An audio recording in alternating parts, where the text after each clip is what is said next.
અંકલેશ્વરની ઔદ્યોગિક વસાહત અને આસપાસના ગ્રામ્ય વિસ્તારોમાં કાયદો અને વ્યવસ્થાની સ્થિતિ સામે સવાલ ઊભા કરતી એક લોહિયાળ ઘટના સામે આવી છે. શહેરના નજીક આવેલ સારંગપુર ગામની સીમમાં આજે એક 43 વર્ષીય વ્યક્તિનું ગળું કાપીને નિર્મમ હત્યા કરવામાં આવતા સમગ્ર પંથકમાં ભય અને ચકચારનો માહોલ ફેલાયો હતો.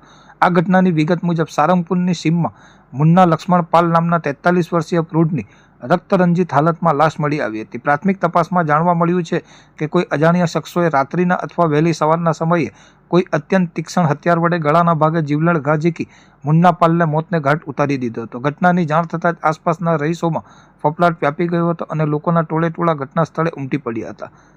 હત્યાની આ ગંભીર ઘટનાની જાણ થતાં જ અંકલેશ્વર પોલીસ તંત્ર સફાળું જાગ્યું હતું અને ઉચ્ચ પોલીસ અધિકારીઓનો કાફલો ઘટના સ્થળે રવાના થયો હતો. બનાવની ગંભીરતાને ધ્યાને લઈ અંકલેશ્વર વિભાગના ડીવાયએસપી, અંકલેશ્વર જીઆઈડીસી પોલીસ મથકનો સ્ટાફ તેમજ લોકલ ક્રાઇમ બ્રાન્ચ અને સ્પેશિયલ ઓપરેશન ગ્રુપની ટીમોએ ઘટના સ્થળે પહોંચી તપાસનો ધમધમાટ તેજ કર્યો હતો. પોલીસે મૃતદેહનો કબજો મેળવી તેને પોસ્ટમોર્ટમ અર્થે સરકારી હોસ્પિટલ ખાતે ખસેડવાની તજવીજ હાથ ધરી હતી અને સમગ્ર વિસ્તારને કોર્ડન કરી પુરાવા એકત્રિત કરવાની કાર્યવાહી શરૂ કરી હતી.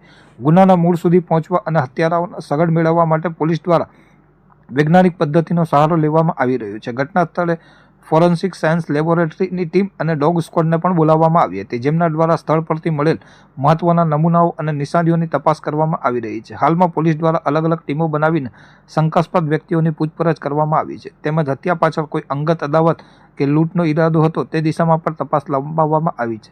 ફરાર થઈ ગયેલા હત્યારા અને હત્યામાં વપરાયેલ હથિયારને શોધવા માટે પોલીસે ચક્રો ગતિમાન કર્યા છે અને ટૂંક સમયમાં આરોપીઓને ઝડપી પાડવાનો આશાવાદ વ્યક્ત કર્યો છે.